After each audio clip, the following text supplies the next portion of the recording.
Easy guys, welcome back to Star Wars The Old Republic at Mittfisto Gaming. A couple of you guys have been asked if I'm still playing this game. Yes, of course I am. I still love my Powertech and the Pyrotech.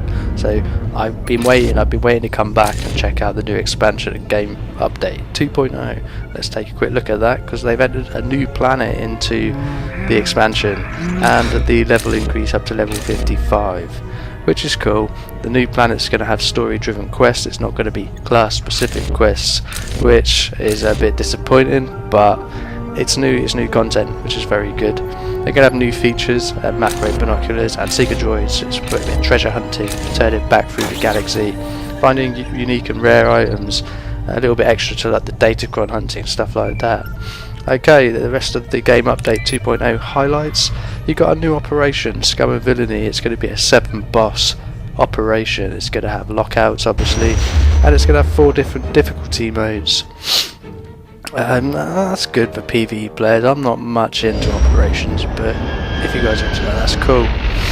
And they've got no new flashpoints, but they've entered new hard mode flashpoints for Aphis, Kadamimi, Hammer Station and Mandalorian Raiders at level 55. A bit of a cop out, but at least it gives some content, endgame content, even if it is replaying stuff which they already had in the game. Yeah. Okay, new stuff for the cartel market. I'm not going to go into that really, but let's take a look at some of the class and combat changes. The main one, obviously, 55 level cap, and it says in the patch notes all class skill trees have been adjusted significantly.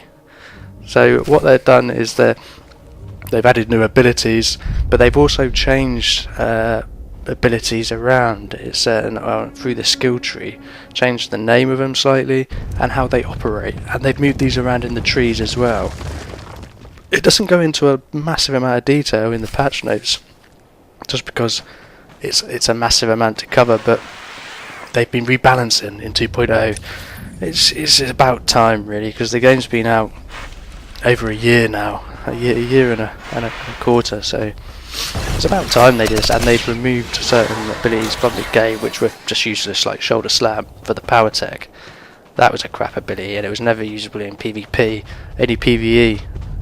So yeah, they've cleaned it up, they've polished it up, and they've tried to rebalance.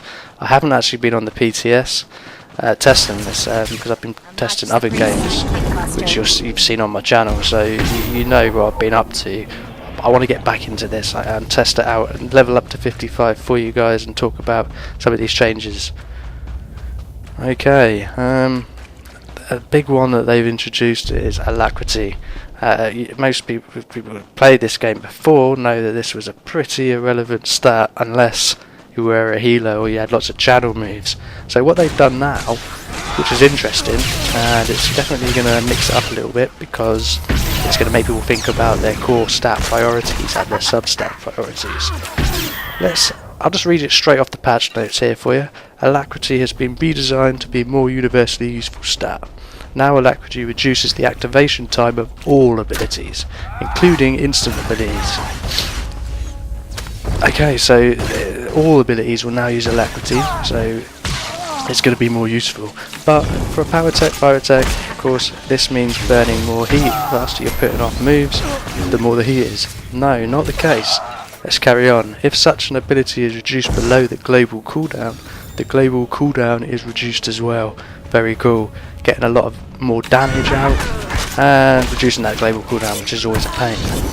Alacrity now also increases resource regeneration for all classes by the same amount that it increases ability activation speed, so it's relevant. What they're doing is they're not making you invest points into alacrity, which would just make you burn heat quicker. This is why we wouldn't use it, and that because we had a lot of instant abilities as well. But now we can reduce that global cooldown and have very little penalty to our heat management, so it'll still run the same, just more damage, which is cool. Yeah, there's other small little changes, just some bugs and the operations and how these things visually see, like how the cooldown timers appear to you guys. So yeah, and personal shield generators are now effective against all attacks that deal energy and kinetic damage, rather than just direct weapon attacks. That's good. because we have a personal shield, so that will help us. A bit more damage mitigation. There's lots of new abilities for the different classes. Although I want to talk about mainly the Powertech and the Pyrotech in this little update on my channel, there's going to be a lot of different abilities for other classes which are going to be important. I want to get into that.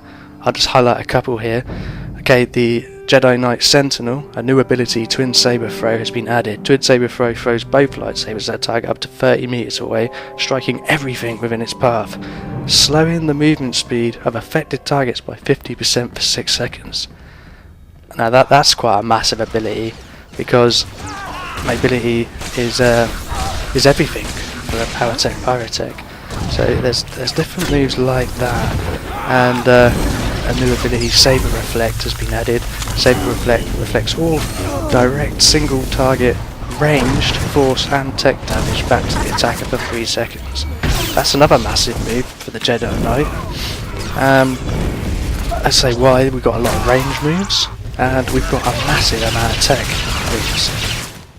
But I've said this in other videos, most of our 1 to 10 abilities are tech, including our Flame Burst. So there's going to be lots of things to learn about other classes. That's what I'm going to be looking at. I can't go into that right now. Let's take a look at the Powertech. And we'll have a look at the Merc as well. And then I'll jump in to show you the build that I've been using pretty much from 1.4, which hasn't actually changed that much for 2.0. Or what my theory is, because like I said, I haven't tested this, but I'm going to use logic and these abilities and plan a route of where I want to head off to, and then I'll talk about and update you guys. If you want to subscribe, hit me that link, and I'll keep you updated on future content and different ideas on how we can move forward, because they keep trying to nerf the Powertech, and every time people say, oh, it's the end, and it keeps happening every patch. We've adjusted and still managed to stay on top, so cool. Let's take a look at the Powertech now. Okay, so before we get into the Powertech and the Pyrotech changes in 2.0 and then get into the skill tree and different abilities, I want to talk a little about the general PvP changes, which I think are good in general. I've been taking a look over the patch notes, and it looks solid, because these are problems which have been coming up, and some of them haven't been dealt with, but they've been addressed. So let's take a look at the removal of diminishing returns from expertise. Basically this means that as you invest expertise points at end game, you'll get a diminishing return, which basically means you'll get less benefit the more expertise you put in. As it goes up, the increments will come less. Okay, so they've hard capped these now, which is good. PvP damage boost percentage is at 60%. You cannot increase past 60%, and as you invest expertise, the increments will progress that percentage on a constant rate. PvP healing boost at 20% and PvP damage reduction at 37.5%. The problem you're going to have in any PvP game is how to properly implement the expertise system, balancing mainly the healers. Because we're going to take a level 55 max level, full expertise, and put him in a Warzone full of very similar characters, all max level, all max on their expertise, and then we'll take the hard caps which they've implemented, which you're probably going to be able to achieve quite easily now. There's no diminishing return. So everyone's got a 60% extra damage boost in the Warzone. Well, this applies to every class, and it is universal. Again, you've got damage mitigation, 37.5% less damage taken in a Warzone when stacked full expertise. Universal across any class. But the problem is when you go up to a class that has a heal ability, you get a 20% extra damage or power buff to their in-game Warzone.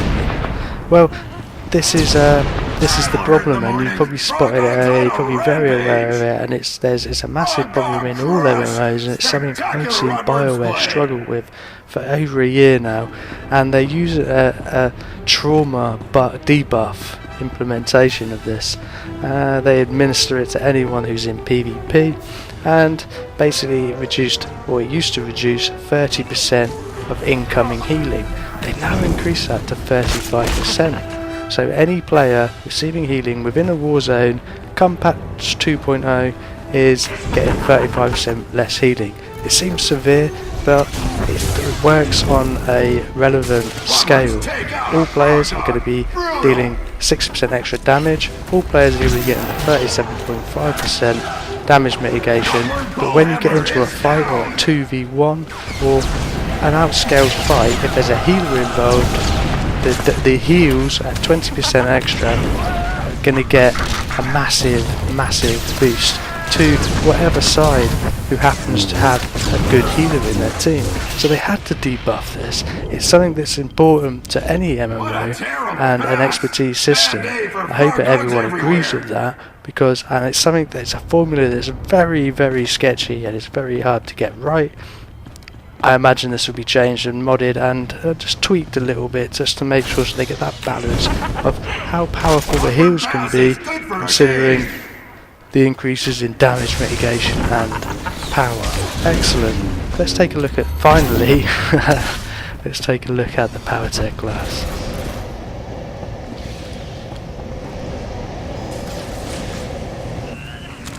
For the Powertech and the Bounty Hunter class, there's been some good changes, there's been some new moves, and there's also been some redesigns of old moves.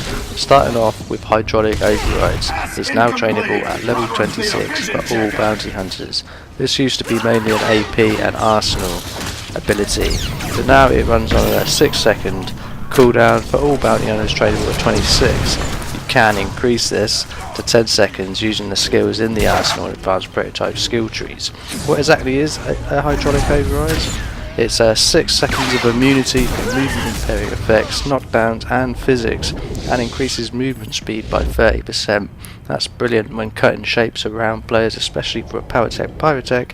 Bit of extra speed getting in and out of that fight. Excellent. So the new abilities for the Powertech: the shoulder cannon has been added. It loads 5 missiles and is usable within 10 meter range, so staying true to that new melee abilities which they implemented in 1.4. There'll be 5 missiles which will load over time. When you spend all 5 missiles, you get a 1.5 minute cooldown for that. It's not affected by the global cooldown. It can be used while under the effects of crowd control. That's going to be a great ability past 50. And they've also added a new passive ability, Close and Personal has been added. Close and Personal increases the duration of energy shield by 3 seconds. Excellent. In addition, suffering direct damage from area effect attacks feds 2 heals the player for 2.5% total health. This effect cannot occur more than every 3 seconds, so less damage taken through your healing, AoE and venting heat from taking AoE damage, and an increase to your energy shield, which is great. The other guns they've implemented is the neural dart and sonic missile can no longer miss. That's very good. They've also added a fire ability to the shield, so when you pop your energy shield it will do damage again on surrounding targets, and that's very nice. I've played around with that a little bit, only played a couple of Warzones since then, but it's a great ability, a bit more melee damage, AoE damage. Cool. Okay, Pyrotech Pacific is the thermal detonator has been redesigned. Once again, guys, I don't know what Bioware are doing here. In 1.4 they were trying to show us a message that we're not going to have a great 30-meter move with this. Well, yeah, they kind of shot themselves in the foot because people just left it out of their rotation, and I've been running without the thermal detonator for over a year now, so I don't know how they're trying to rescue it. I guess they've added an elemental 12-second dot onto it with your incendiary missile and with your 30% dot elemental finish shot on targets below 30%. This will work well, but I'm still not convinced that the 3031 PT Pyrotech build is going to be valid, and from what I've read it certainly isn't, and that's cool because my build, whether you guys have been familiar with my channel so far, I left that skill a long time ago. I think I'm going to leave that in the past. We're going to be able to hit out more damage with a different spec, a more hybrid spec. Excellent, so there's some of the changes to the Powertech Pyrotech. And I just want to talk a little bit about some more PvP general changes. The effect of bolster has now been changed.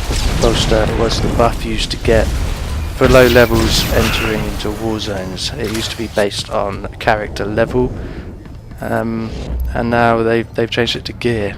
So the worse your gear is, the better bolster effect you're going to get. This will be on mods as well, so any gear within a shell and the mods. And to try and level this out as well, they've changed the brackets, or they've implemented brackets, because there was only 2 before. So now, from now on, you're going to be playing in 3 different brackets, and that is 10 to 29, and 30 to 54, and the end game level 55. This will be good. I think it will make PvP more challenging, more competitive, and also easier for low levels to get involved. They've also made adjustments to the balance of the Warzone types so that you will not be playing the same mods all the time. They've done this before, and it has worked, and it's going to mix it up a bit, which is good. Okay, what other changes have they made? Lots of different tweaks and bug fixes, but one that was more than the more confusing ones was I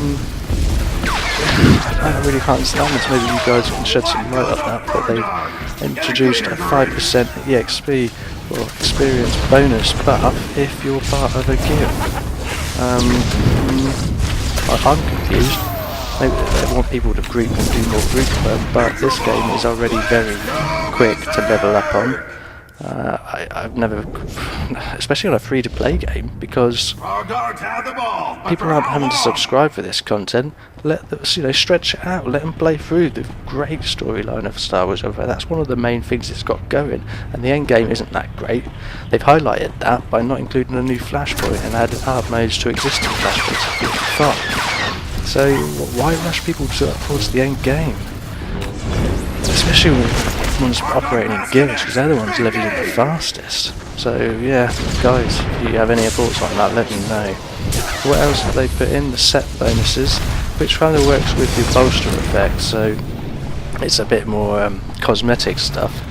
You can now remove mods from a shell of armour with set bonuses. So for example, if you take the Battlemaster gear, which has a set bonus if you collect the certain pieces of that, it will give you an increased set bonus reward, and now you can remove those mods and attach them into other pieces of gear and recreate that set bonus in whatever shell, armor shell that you want. So that's nice. That's very cool. Okay, I think that's pretty much it for this video. It's been going on a while, it's longer than I intended, so I'm probably going to put the next bit into the next video. I want to talk about the skill tree of the Powertech and Pyrotech, keep it specific to that, and implement these ideas into that with some ideas, and discuss that with you guys. So come back for that. Wicked, thanks for coming. Hope you enjoyed the video at Mittfisto Gaming, and as always, rate, comment, subscribe. Easy.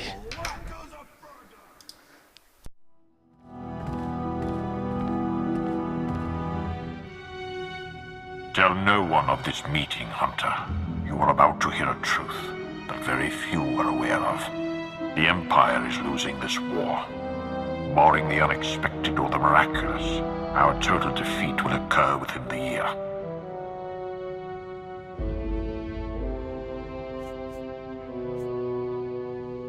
You won on Corellia and Ilum. I was there. You should be stronger than ever. Our victories were glorious, but infighting among the Sith has taken its toll. Power plays have diminished the Dark Council. The Republic stands united while we bicker amongst ourselves. Our last chance, our only chance, is far from the front lines. The planet Makeb is the